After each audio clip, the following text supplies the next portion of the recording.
Olá a todos, uma boa noite àqueles que aqui estão presentes, uma boa noite àqueles também que nos assistem. Sejam, portanto, todos muito bem-vindos a este momento de estudo e de partilha da Palavra de Deus. O texto sobre o qual nós vamos meditar nesta noite encontra-se no Evangelho de São Mateus e o capítulo é o capítulo 26, Mateus, capítulo 26, e nós vamos começar já lendo o verso 2, Evangelho de Mateus, capítulo 26, verso 2. E ali, então, nós encontramos Jesus dizendo aos seus discípulos algo para os preparar diante do que haveria de acontecer muito em breve, que seria justamente o final do seu ministério e a sua própria crucifixão.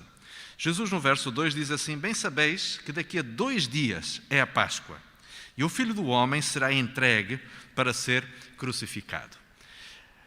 A Páscoa era uma festividade que os hebreus celebravam há muitos anos já. Naquele momento, provavelmente, há cerca de 1500 anos, mais coisa, menos coisa, que os hebreus celebravam, portanto, a Páscoa. E a primeira Páscoa foi, como nós conhecemos, celebrada no contexto do Êxodo, não propriamente na Palestina, não propriamente em Canaã, mas sim no Egito. E nós sabemos as circunstâncias pelas quais o povo de Israel foi parar no Egito. Desde o tempo de Abraão e de Isaque, com alguma regularidade, estes patriarcas peregrinaram pelo Egito em situações de fome, mas foi no tempo de José que, por meio de uma circunstância que aparentemente é uma circunstância altamente fatídica, que é José vendido como escravo pelos seus irmãos, vai para o Egito, mas depois de 20 anos é a própria família de José que vai morar toda no Egito, onde este que tinha chegado ao Egito na condição de escravo, agora é o segundo homem mais importante da mais importante nação do mundo daquela altura, que era o Egito. José ocupava a função de vice-rei ou de vizir naquele governo, tendo sob sua responsabilidade o maior e mais bem implementado projeto alimentar de toda a história da humanidade. E acreditem ou não, foi sem dúvida um dos projetos que teve maior impacto sobre a história da civilização. Se não tivesse sido José, nós certamente hoje teríamos uma história completamente diferente. Provavelmente a própria história da humanidade não seria aquilo que nós hoje conhecemos. Para termos a noção do impacto que este homem teve nesta encruzilhada da história da humanidade. Mas a verdade é que depois da morte de José, e conhecemos a narrativa do livro de Êxodo, no capítulo 1 é dito que depois da morte de José, levanta-se um faraó que não reconhecia nem o mérito nem a autoridade do trabalho que José havia feito. E vai escravizar justamente os descendentes do seu povo, fazendo com que estes então passem a viver debaixo de agruras e de opressão. Após 80 anos, nestas condições, depois do nascimento de Moisés, finalmente Deus suscita por meio de Moisés a libertação do povo de Israel, que numa série de pragas que manifestaram de forma potentosa e estonteante o poder de Deus, e principalmente a última praga, onde nós vemos o poder de Deus manifestar-se de uma forma muito intensa, muito forte, é celebrada a primeira Páscoa da história da humanidade, mas também, ao mesmo tempo, está ali justamente marcada a libertação do povo de Israel, do Egito, da escravidão do Egito. E aqui, diríamos assim, além de existir um momento de libertação social, existe sobretudo uma forte lição espiritual que o povo de Israel deveria entender. É porque a saída do Egito não era apenas, diríamos assim, um momento de assumir a soberania do povo de Israel, da descendência de Abraão. Era mais do que isso. Isso tinha implicações cósmicas, tinha, diríamos assim, uma lição que historicamente dramatizava tudo aquilo que um dia haveria de acontecer com a humanidade no seu todo. A libertação da escravidão do Egito representava a liberdade que Jesus Cristo, o Cordeiro que era sacrificado na altura da Páscoa, haveria de trazer a toda a humanidade em relação à opressão e à escravidão do pecado.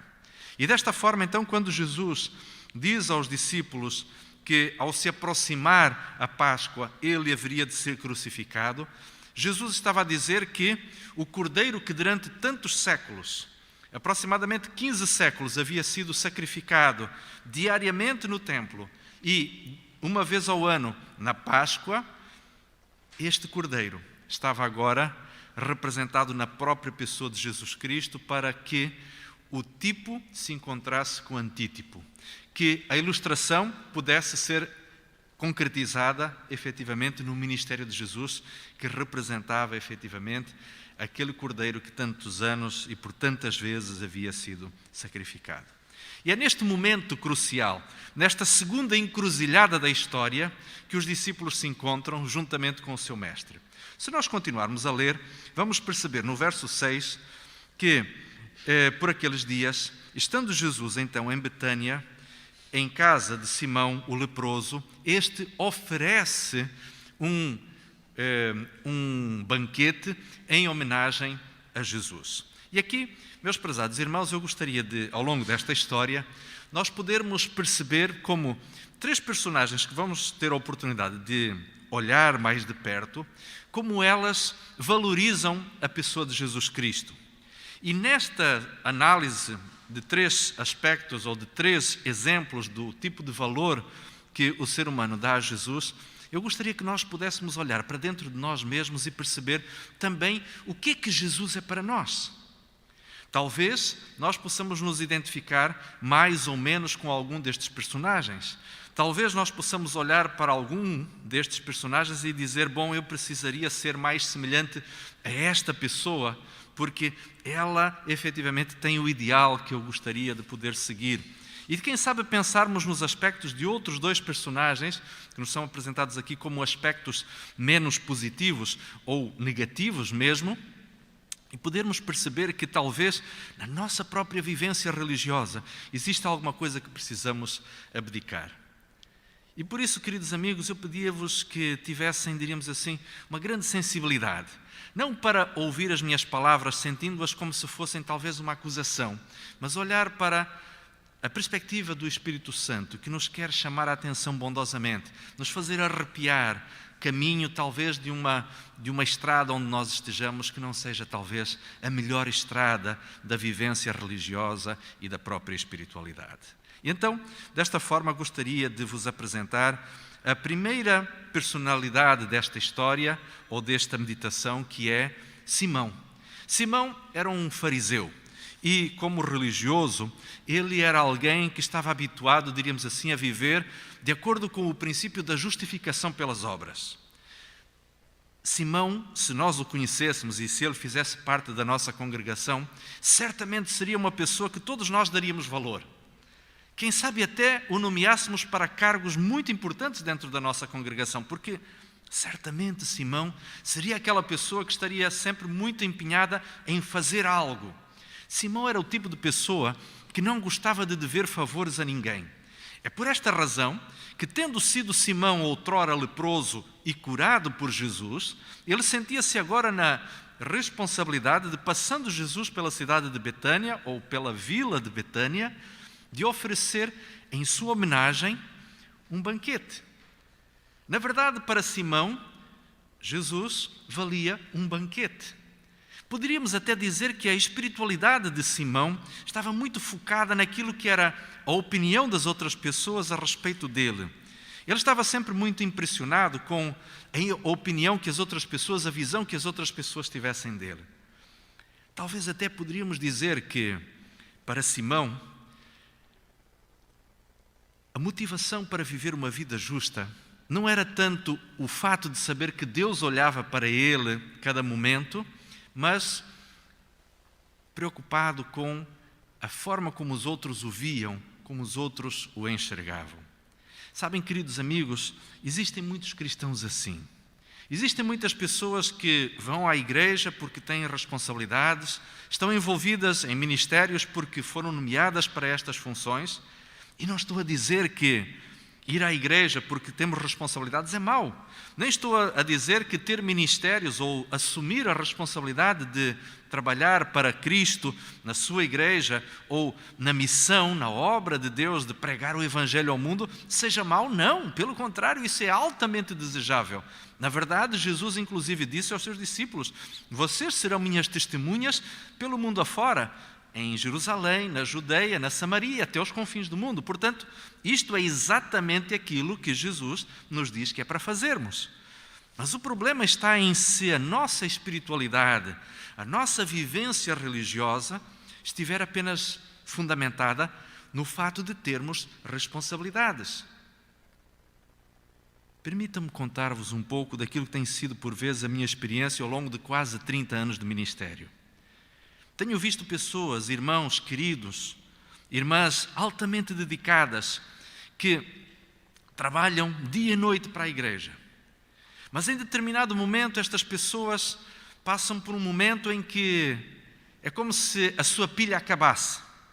E elas estão tão cansadas que num ano deixam de aceitar cargos e ministérios, depois começam a diminuir a sua frequência à igreja e começam a mostrar efetivamente a fragilidade da sua própria comunhão e da sua própria espiritualidade. E entendam, queridos, eu não estou aqui a julgar ninguém, mas a verdade é que às vezes nós podemos trabalhar tanto para o Senhor e não tendo um relacionamento com o Senhor do trabalho. E isto, por vezes, pode ser alguma coisa extremamente perigosa. Podemos nos dedicar tanto a trabalhar para a igreja que esqueçamos de ter um relacionamento pessoal com o Senhor, que é a cabeça desta igreja. E isto pode ser, por vezes, um engano na própria espiritualidade de alguém.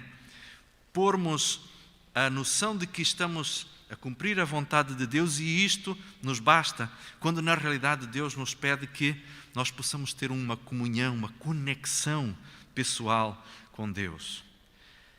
Sabem, para Simão era provavelmente uma destas pessoas. E para ele, Jesus efetivamente valia aquilo que projetasse de imagem sobre ele. Simão, de alguma forma, valorizava em Jesus a imagem que ele pudesse ter diante dos outros. É mau? Talvez não seja o melhor. Deus espera uma espiritualidade diferente de nós. E nós temos agora, nesta mesma história, o exemplo, talvez o mais digno dos 3 exemplos que vamos estudar. E no verso 7 diz então o seguinte. Mateus capítulo 26, verso 7, diz: aproximando-se de Jesus uma mulher com um vaso de alabastro, um unguento de grande valor, derramou-lhe sobre a cabeça e quando ele estava assentado à mesa. Então os discípulos, vendo isto, indignaram-se, dizendo: por que este desperdício? Pois este unguento podia ser vendido por grande preço e dar-se o dinheiro aos pobres. No Evangelho de São João é dito, inclusive, que quem faz esta afirmação é nada mais, nada menos do que o apóstolo ou o discípulo Judas. Mas reparem aqui uma coisa muito interessante, prezados irmãos. Para Maria, Jesus era o objeto principal de todos os seus afetos, de toda a sua gratidão. Não existia nada mais importante na vida de Maria do que o próprio Senhor Jesus Cristo. Nós temos estado a estudar esta semana, na lição da Escola Sabatina, o texto de Deuteronômio, capítulo 6, verso 5, onde Deus diz ao povo de que eles deveriam amar ao Senhor sobre todas as coisas, com todo o seu coração, com toda a sua alma e com todo o seu poder. Na vida de Maria, efetivamente, esta realidade manifestava-se a 100%. Maria amava Jesus de todo o seu coração. Na sua vida não existia nada mais importante do que o Senhor Jesus Cristo. E para ela, o propósito de servir a Jesus era no qual ela concentrava todas as forças, todas as energias do seu ser. Na realidade, a religiosidade de Maria estava focada em amor e gratidão ao Senhor Jesus Cristo. E agora, notem que Maria, ela vai oferecer a Jesus aquilo que ela tinha de mais precioso. Se a avaliação de Judas, como é mencionado no Evangelho de João, estava correta, a oferta que Maria fez a Jesus equivaleria mais ou menos à economia de um ano inteiro de salário mínimo que alguém pudesse ganhar. Equivaleria mais ou menos hoje a quase uns 7.000 a 8.000 euros. Um perfume que valia isso. Provavelmente não era só o perfume que era de grande valor, mas o vaso no qual ele estava enfrascado, também tinha por si só um grande valor comercial. Mas há aqui um detalhe muito interessante, é que para Maria, Jesus tinha mais valor do que qualquer coisa valiosa que ela possuísse. Na realidade, não existia nada que fosse demasiado precioso que ela não pudesse oferecer ao Senhor Jesus Cristo. E por isso, o exemplo de Maria é talvez o exemplo mais digno dos três que nós iremos estudar nesta noite. Mas gostaria de vos apresentar agora o terceiro exemplo desta reflexão, que é o exemplo de Judas, e que aparece a partir do verso 14. Vamos ler então, Mateus capítulo 26, o verso 14, o 15 e o 16. E diz então, um dos 12, chamado Judas Iscariotes, foi ter com os príncipes dos sacerdotes e disse: que me quereis dar? E eu vos-lo entregarei. E eles lhe pesaram 30 moedas de prata e, desde então, buscavam oportunidade para o entregar. Então, nós vamos encontrar aqui no caso de Judas uma situação interessante. Se nós olharmos para a narrativa dos Evangelhos, vamos perceber que em João, no capítulo 6, no verso 70, Jesus apresentou de forma muito precoce na história do seu ministério com os discípulos, apresentou a ideia de que haveria um entre os discípulos, entre os seus seguidores mais íntimos, que seria o filho do diabo que o haveria de trair. Esta foi a expressão que Jesus usou em João capítulo 6, verso 70. Desde essa altura, sentindo-se de alguma forma repreendido pelo Senhor, Judas perdeu por Cristo o encantamento que ele tinha. Sabem, talvez ao olharmos para a espiritualidade de Judas, que nos pode parecer uma personalidade um pouco retorcida e com uma psique complexa e sombria, deixa-me dizer-vos uma coisa. Judas não é um indivíduo assim tão estranho.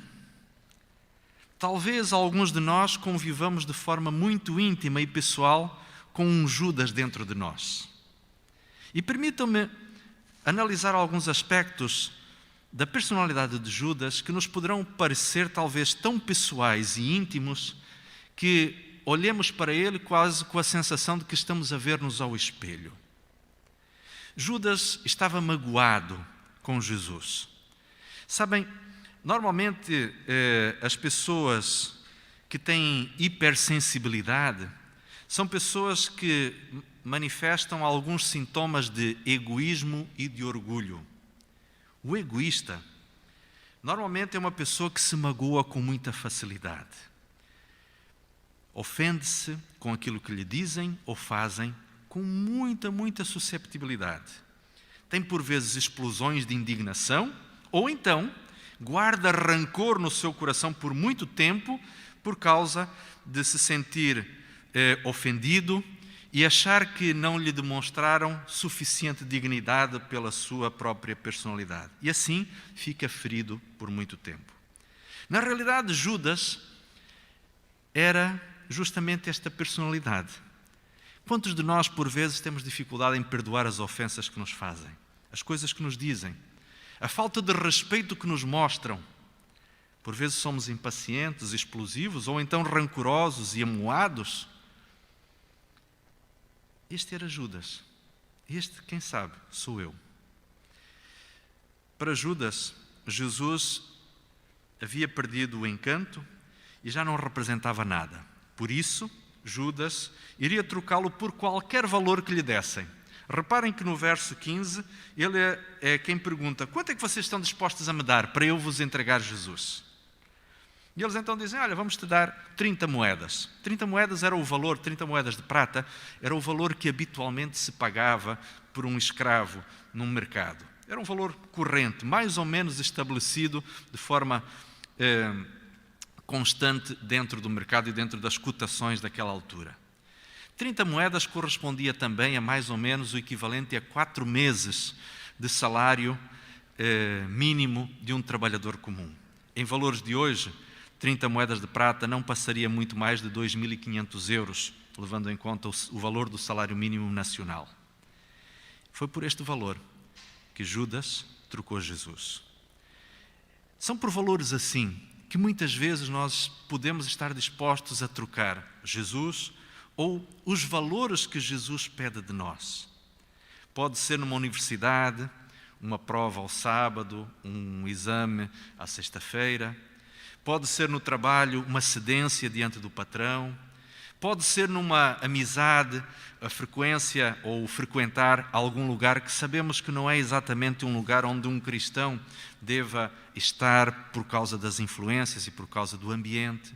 Poderá ser num relacionamento amoroso, um namoro, que nós vemos que não vai dar certo, mas ainda assim insistimos em brincar um pouquinho com o pecado e jogarmos de roleta russa emocional com Satanás. Pode ser, diríamos assim, numa série de circunstâncias em que de alguma maneira nós estamos dispostos a fazer cedências para ganhar pequenas coisas que, no fundo, não valerão a troca que foi feita. Mas sabem uma coisa, queridos e prezados irmãos? Alguém disse certa vez que ninguém é incorruptível. Todos os homens têm um preço. Sabem quem disse isto? O senhor que ficou conhecido pela história como sendo um dos maiores vilões da cidade de Chicago, chamado Al Capone. Este homem talvez estava dando voz humana a uma das afirmações satânicas mais antigas da história da humanidade. Qual é o preço com o qual um cristão pode ser comprado? Qual é o preço que alguém poderá vender a sua fé, a sua integridade, a sua fidelidade ao Senhor? Esta talvez seja uma das perguntas mais importantes que nos deve impactar nesta noite, nesta semana, na nossa vida. Queridos amigos, para Judas, trocar o Mestre, o Senhor do Universo, o Criador da natureza, por 30 moedas, meus queridos, isto era mais ou menos a mesma coisa de que nós chegarmos aqui a Lisboa e tentarmos vender alguns dos ex-libris da cidade aos turistas que aparecessem. Quem sabe quiséssemos vender a alguém a Ponte 25 de Abril, ou a estátua do Cristo Rei, ou algum outro local bem famoso da cidade de Lisboa, o Castelo de São Jorge, ou o que quer que fosse. Estes não são lugares que possam ser vendidos. Estes não são monumentos que podem ser postos à disposição de quem quer que seja. Jesus não poderia ser vendido. Porquê? Porque o valor de Jesus não é mensurável em recursos humanos.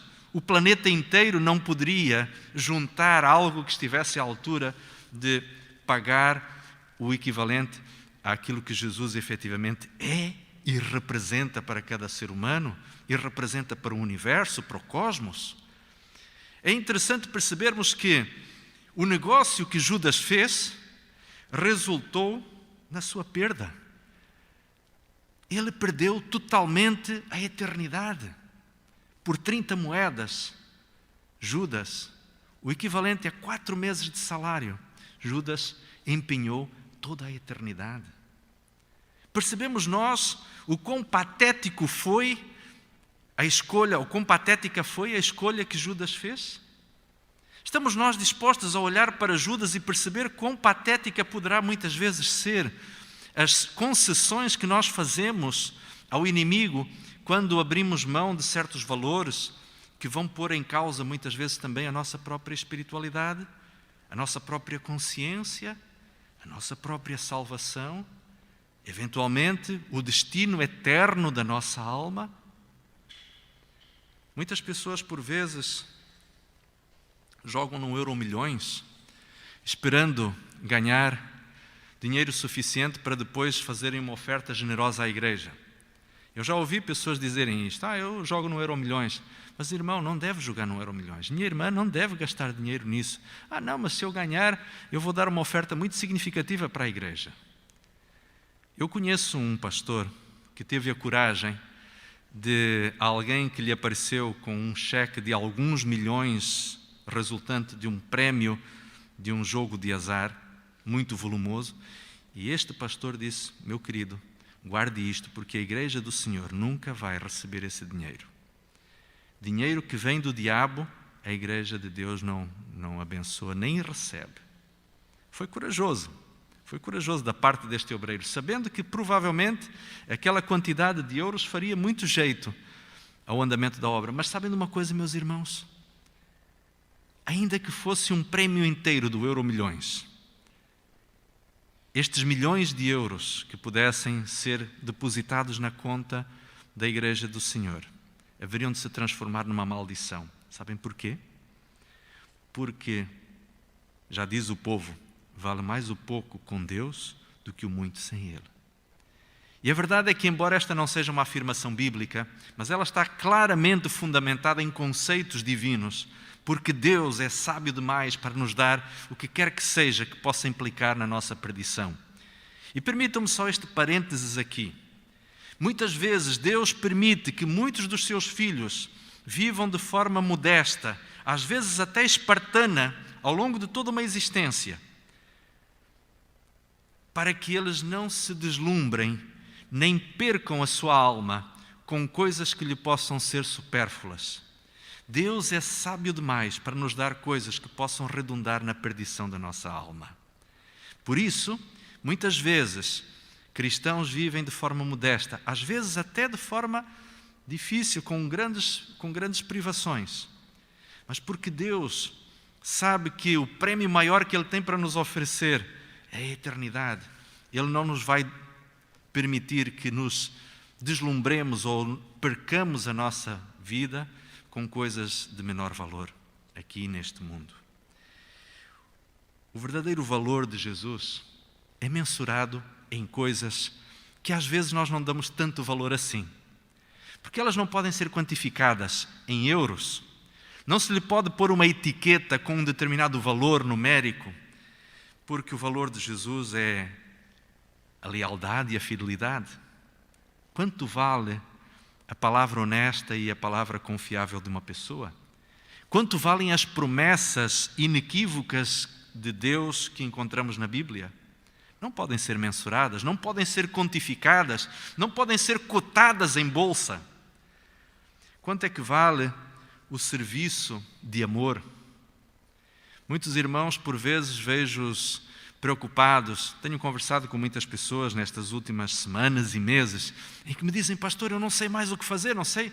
Eu estava habituado a sair de casa em casa, a distribuir folhetos, a entregar revistas nos autocarros. Agora ninguém quer receber nada da gente. Nem o livro missionário nós conseguimos distribuir. Como é que eu vou fazer trabalho missionário? Meus queridos, deixem-me dizer-vos uma coisa. Não existe trabalho missionário que possa ser feito mais bonito do que ajudar o próximo. Ao seu redor devem existir pessoas que precisam ouvir, ser ouvidas, pessoas que precisam que façam uma oração por elas, pessoas que precisam de alimentos. Deixem-me dizer-vos, aqui, a menos de uma quadra de nós, temos a ADRA, a nossa delegação da ADRA. Deixem-me dizer-vos, a delegação da ADRA mais ativa do país, que está sempre a precisar de pessoas, ora para conduzir a carrinha, ora para ajudar com transporte de coisas daqui para acolá. Amanhã muito cedo eu estarei para trás e para a frente aí com a carrinha da ADRA, tratando de levar coisas daqui para acolá, para ajudar uns e outros. Graças a Deus por isso. Meus amigos, falem com os nossos irmãos que são aqui responsáveis pela delegação da ADRA. Falem com eles, vejam o que é que precisamos, o que é necessário. Você que nos está a assistir agora pela internet, talvez esteja aí a pensar no que poderia fazer em termos de serviço social, através de voluntariado. Está na moda hoje fazermos voluntariado. Pois muito bem, fale com os nossos irmãos. Existem pessoas que estão disponíveis para receber o seu contributo em termos de tempo de trabalho, em termos de disponibilidade. O Senhor está disponível para abençoar este seu tempo de serviço também. O perdão, a reconciliação, a gratidão, a misericórdia, tudo isso são valores que efetivamente representam quem Jesus é. Mas talvez o mais importante de todos eles é a vida, e a vida eterna. Jesus disse em João capítulo 10, verso 10, eu vim para que tenham vida, e vida em abundância. Você e eu, queridos amigos, fomos convidados a receber o grande presente da vida eterna que resultou do fato de Jesus Cristo ter morrido de braços abertos na cruz do Calvário. Meus queridos, o valor que damos a Jesus diz muito da nossa própria religiosidade. As coisas que nós colocamos como de maior importância e de maior valor no nosso coração dizem muito a respeito do valor que o Senhor tem para nós. E, prezados irmãos e amigos, que o Senhor nos ajude a não deixar que nada nos roube a vida eterna que Jesus conquistou para nós. Que o Senhor o possa abençoar. Que o Senhor possa fazer com que no seu coração o Mestre Jesus, o Salvador Cristo, Senhor, possa efetivamente ser o ser mais importante, ocupar a prioridade dos seus pensamentos e a primazia das suas afeições. Que o Senhor o abençoe e que, como Maria, você não tenha nada precioso demais que não possa ser entregue ao nosso Salvador. É a minha oração que faço em favor de todos nós. Amém.